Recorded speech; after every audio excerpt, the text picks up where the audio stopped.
සාදරයෙන් පිළිගන්නවා ඔයා වෙස්සෙල් ඉලෙක්ට්‍රෝ YouTube channel එකට. ඉතින් අද ඔයා සෙට්ලා ඉන්නේ Arduino tutorial එකේ දෙවෙනි වීඩියෝ එකත් එක්ක. අද අපි Arduino board එක ගැනයි Arduino IDE එක ගැනයි කතා කරන්න බලාපොරොත්තු වෙනවා.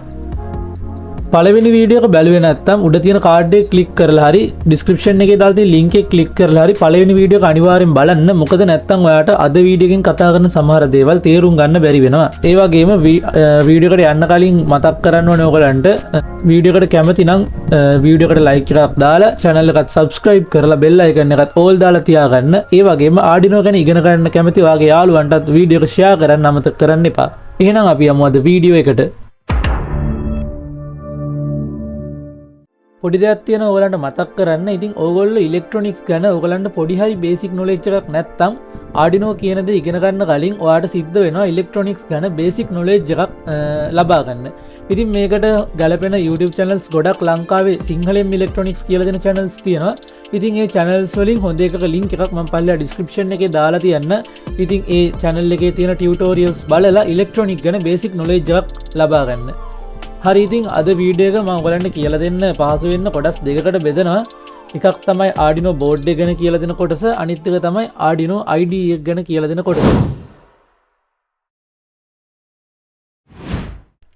හරි ඉතින් Arduino board වර්ග කිහිපයක් තියෙනවා කියලා මම ඔයගලන්ට ටියුටෝරියල් එකේ පළවෙනි වීඩියෝ එකේම කියලා තියෙනවා. ඉතින් පළවෙනි වීඩියෝ එක අනිවාර්යෙන් ගිහලා බලලා එන්න.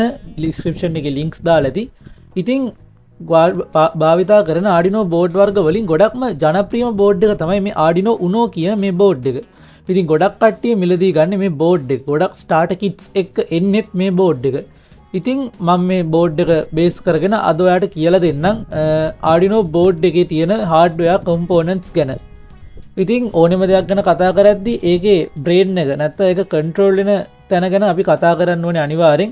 ඉතින් මම කතා කරන්න Arduino board එකේ තියෙන මේ IC එක ගැන. මේක තමයි Arduino board එකේ brain එක. ඉතින් මේක Atmel කියන company එකෙන් තමයි develop කරන්නේ. මේක Atmega 328PU කියන chip එක. ඉතින් මේක Arduino board එකේ brain එක විදිහට වැඩ කරනවා.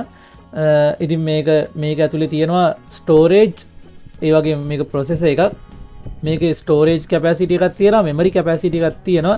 ඒ වගේම timers වගේ processor එකක අඩංගු වෙන්න ඕනේ හැමදේම මේකේ අන්තර්ගත වෙනවා. ඊළඟට කතා කරන්න ඕනේ මෙන්න මේ පැත්තේ තියෙන digital pins ගැන. ඉතින් මේකේ digital pins 13ක් තියෙනවා. මේවා ඒ වගේම මේ සමහර digital pins ඉස්සරහින් ඔයාලට බලා ගන්න පුළුවන් sign එකක් වගේ symbol එකක්. මේ symbol එකකින් කියන්නේ ඒ pin එක PWM pin එකක් කියලා. PWM signals ලබා ගන්න තමයි මේ pins පාවිච්චි කරන්නේ. digital pins පාවිච්චි කරන්න කොහොමද කියන එක මම ඉස්සරහට වීඩියෝ වලදී කියලා දෙන්නම්. ඊළඟට අනිත් පැත්තේ වලට බලා ගන්න පුළුවන් analog pins තියෙනවා. analog pins උයි digital pins උයි අතර වෙනස, ඒවා පාවිච්චි කරන්නේ මොනකටද කියන දේ ඉස්සරහට වීඩියෝස් වල කියලා දෙන්නම්. ඊළඟට pins සම්බන්ධව කතා කරද්දී අපිට බලා ගන්න පුළුවන් මේ RX TX කියලා pins දෙකක් තියෙනවා. ඒ වගේම මේ මෙතන pins 6ක් තියෙනවා, මෙතනත් තව pins 6ක් තියෙනවා. මේ හැමදේ ගැනම ඉස්සරහද අපි කතා කරමු අනිවාර්යෙන්. ඊළඟට මෙතන L අකුරත් එක්ක තියෙන පොඩි LED bulb එකක් තියෙනවා.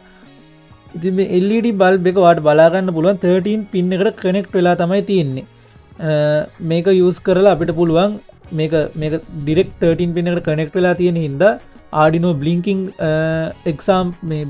කියන example එක මේකෙම try කරලා බලන්න. LED controlling කියන එක අපිට වෙනම LED පාවිච්චි කරන්න නැති ඉගෙන ගන්න පුළුවන්. ඊළඟට RX TX කියලා LEDs දෙකක් තියෙනවා. මේක communication හරියට වෙනවද කියලා බලා ගන්න තමයි මේ දෙක තියෙන්නේ. ඒ වගේම මෙතන on කියලා ගහලා LED එකක් තියෙනවා. board එකට power එක ලැබුණාද කියලා බලා ගන්න තමයි මේ on කියන LED එක තියෙන්නේ. ඒක පත් වෙනවා කියන්නේ board එකට power එක ලැබෙනවා. ඊළඟට මෙන්න මේක power source එකක් විදිහට අපිට පාවිච්චි කරන්න පුළුවන්. මේකට jack එකක් තියෙනවා. ඒ jack එක ගැහුවම මේකට power source එකක් විදිහට අපිට පාවිච්චි කරන්න පුළුවන්. volt 5ක් වගේ power එකක් මේකට maximum දෙන්න පුළුවන්. ඒ වගේම මෙන්න මෙතන තියෙන ground and 5 volt 3.3 volt pins පාවිච්චි කරලත් අපිට මේ board එකට power එක දෙන්න පුළුවන්. මෙතන තියෙනවා regulator එකක්, ඒ වගේම fuse එකක්. මේ regulator එක 12 volts 5 volts බවට පරිවර්තනය කරන්න පාවිච්චි කරනවා. ඊළඟට මෙතන තියෙනවා capacitors, smoothing capacitors දෙකක්. ඒ වගේම මෙතන තියෙනවා තව microprocessor එකක්. මේක reset button එක. මේ ඇවිල්ලා මේක තමයි USB පෝට් එක මේක තමයි අපි යස් කරන පෝට් එක අපේ කම්පියුටර් එකත් එක්ක කමියුනිකේෂන් කරන්න. Arduino board එකේ hardware ගැන කතා කරද්දී ඔයා මූලිකවම දැනගෙන ඉන්න ඕනේ දේවල් ටික ගැන අපි දැන් කතා කරා. තව ගොඩක් දේවල් තියෙනවා අපිට කතා කරන්න. ඒත් මූලිකව මේ ටික දැනගෙන හිටියම ඇති. අපි එහෙනම් දැන් කතා කරමු Arduino IDE එක ගැන. දෙවෙනි කොටසෙන් මම කතා කරන්න බලාපොරොත්තු වෙන්නේ Arduino IDE එක ගැන.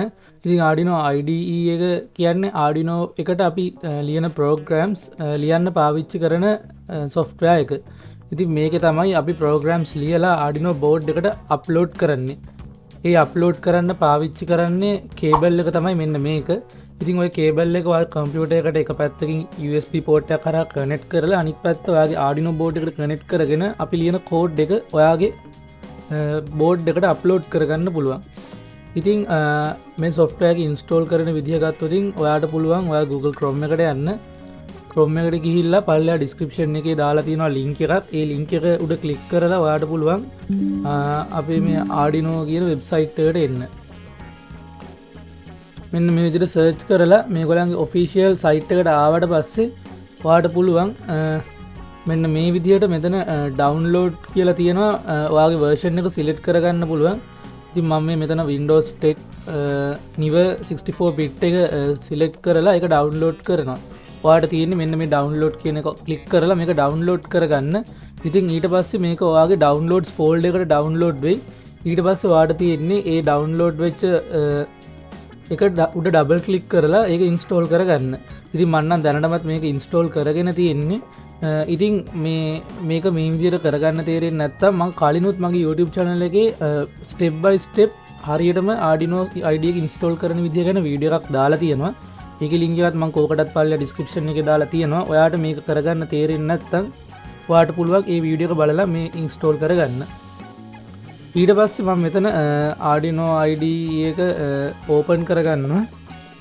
open කරගත්තට පස්සේ ඔයාට මෙන්න මේ විදිහට බලා ගන්න පුළුවන් වෙයි.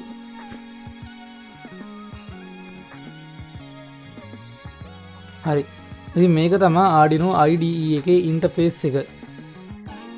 හරි, අද වීඩියෝ එකෙන් අපි කතා කරන්න බලාපොරොත්තු වෙන්නේ මෙච්චරයි. ඉතින් ඊළඟ වීඩියෝ එකෙන් අපි බලමු මේ ඉන්ටර්ෆේස් එකේ තියෙන දේවල් මොනවාද, ඒ වගේම සරලම Arduino කෝඩ් එකක් රන් කරන විදිය. වීඩියෝ එක ඉවර කරන්න කලින් මතක් කරනවා channel එක subscribe කරලා නැත්නම් දැම්ම subscribe කරගන්න. ඊළඟ වීඩියෝ එක ඔයා ගාවටම ගෙන්න ගන්න bell icon එකත් all දාලා තියාගන්න.